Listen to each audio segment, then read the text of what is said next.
Welcome back. You're still tuned in on your home channel, NBC1. We still have another interview for you this evening on the Daily Roundup. Now, the Brief Namibia is a business and financial publication which today gives Namibians a comparative look at food retail prices over several leading chain stores. Now, we are joined by Morna Ikosa, who is a columnist, a presenter for the TV side of that is the Brief newspaper, and of course also a founder of MI Communications. Also joining us today. Such a very broad CV that you have there. I think, but we just want to focus more on the Brief itself, just Definitely. understanding what it is right off the bat. Please tell us about the Brief Namibia as an organization and what exactly it does. So the Brief is in 2 years in existence now. It's really basically focusing on business and finance. It's a publication. It's a daily newspaper online, and as it says, it's brief. It's to the point, and you usually get it every evening before you go to sleep. All right. Of course, we do know that part of this Brief newspaper, you also have a monthly survey. What motivated you guys to perform this survey? Look, I think, with the escalating inflation and the high rising prime rate, we really wanted people to be informed about their spending and where they spend and how they spend. And we felt that it was also quite important to really help consumers understand where their money is going to, especially with groceries. I mean, if you look at your budget, most of your money either goes to food or transport or your home. So we wanted people to make well-informed decisions regarding their buying behavior.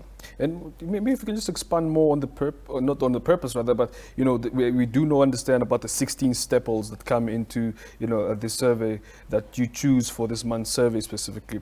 Do you think that these items are what average households would buy? Definitely. I think it cuts across from rich to poor. I mean, in every household you would want people would have eggs, people would have maize. So we really try to look at products that we know an average, whether it's middle class or rich person, would have in their basket. And that's how we sort of came up with that list. Okay. And maybe can you just give us maybe a few examples of these 16 staples? What exactly are we talking about?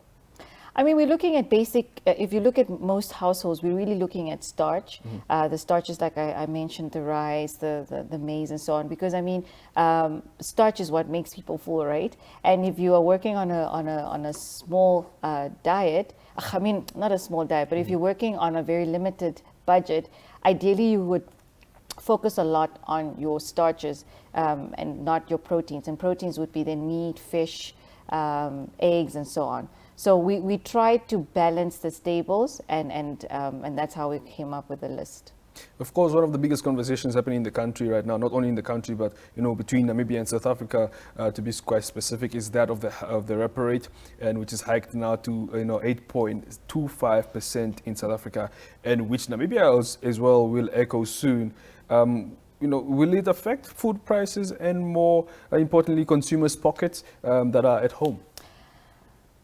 Definitely, but I think it's really high time that we, and I hope the central bank has really listened to some of the economists who actually kept saying that it shouldn't be the case where every time South Africa increases their repo rate, we increase our repo rate. I think in every crisis there's an opportunity, and I think Namibia is in a really sweet spot to sort of change some of this narrative. And I think some of the ideas is, first of all, really looking at changing the fiscal policies with regards to ensuring that they allow more free space for SMEs to breathe, because there's a lot of regulations currently that are a hindrance to SMEs to flourish in this country. And I think that if some of these policies are made more friendlier towards allowing more access and capital to SMEs, then we can obviously stimulate growth. Namibia is a big net importer of food, and that is really going to be a problem, because if any global turbulence happens in the economy, like Russia and the oil and going up, it really affects our sustainability in terms of food. So it's high time that we really formalize the agriculture sector. We need to make it sexy, right?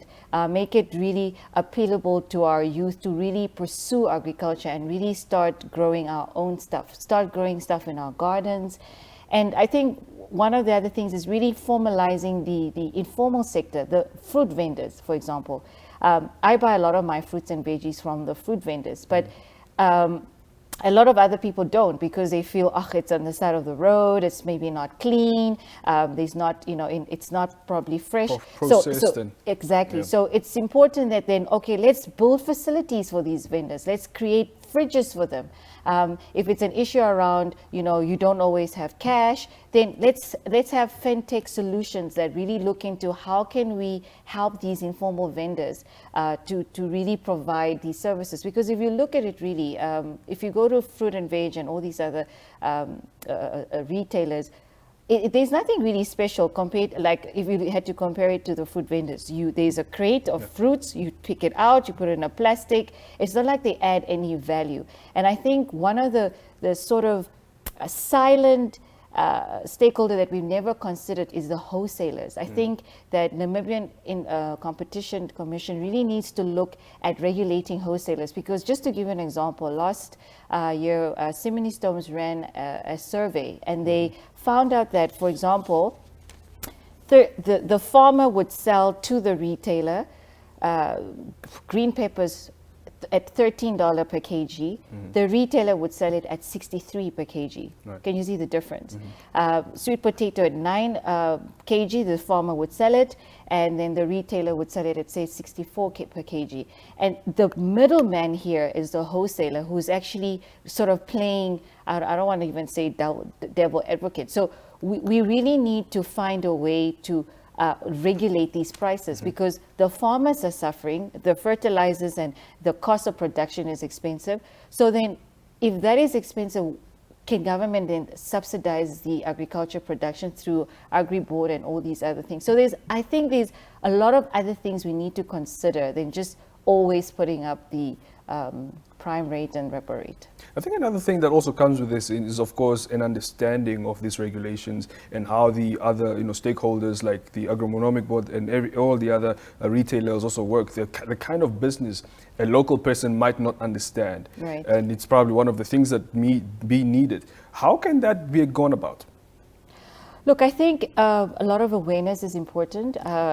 For example, I also wanted to mention that the retailers also have a responsibility towards their consumers, right? So what about introducing coupons or more loyalty programs to allow people? I know in the States, people have coupons and stuff to buy, groceries and things. So I think it comes with awareness. I think it comes with intent, political intent, where we're just not talking. I mean, the other day, the Honorable Minister Kale, he spoke about how Zambezi region is a flourishing region. It has a lot of fertile land, gets a lot of rainfall, but in terms of agriculture, there's little happening there. We were talking about how there is a very low production of potatoes in this country. So what is so difficult for us to really just put ourselves together and say, look, we need potatoes. Let us then concentrate on potatoes and all these other sort of staple food that we need in this country. I don't think it's really that hard. Yeah. Right. And if we look at the survey which we just spoke about earlier, we do know that it's very, very well received by Namibians generally. What story do you see being told in the foreseeable future about food prices? What story do you think it tells? I think that it puts some pressure on some of the retailers. Yeah, it does. I really hope that it sends a positive message to them to really start looking at finding ways to meet their customers, and that is where I'm coming in with the coupons and the loyalty programs, and that's why I'm coming in with the wholesalers really having to be regulated, because the retailers are also saying, well, the wholesalers are not giving us good prices. Right. And the farmers, I'm like, yeah, but the wholesaler is not giving us good prices. So I think that segment needs to be well regulated. And the other thing is really, it just shows us that it's high time that we start having our own gardens. I mean, I grow my own spinach and sweet potatoes and stuff at home. So why can't we start that, And what I want to actually say about the retailers that we chose is that we're actually going to expand them at the end of the month. So Metro and Food Lovers will actually be on the list as well. Right. And though we started now in commerce, we will also expand to other regions. So I'm really excited to see what change in terms of the retailer behavior this survey would do in the foreseeable future. All right. Yeah. Morna Ikosa, thank you so much for making the time to talk to us about this very, very important topic. We hope to have you again to actually, expand a bit more on, or another perhaps perspective, that actually, is quite important to the everyday Namibian that we, are trying to target as much. So thank you so much for coming. Thank you for having me. That's a pleasure. That was Morna Ikosa talking to us about, food prices and all things about the Brief, which is a financial news publication that is actually, running a very successful and very well received survey. So we have the health corner after the break. Stay tuned.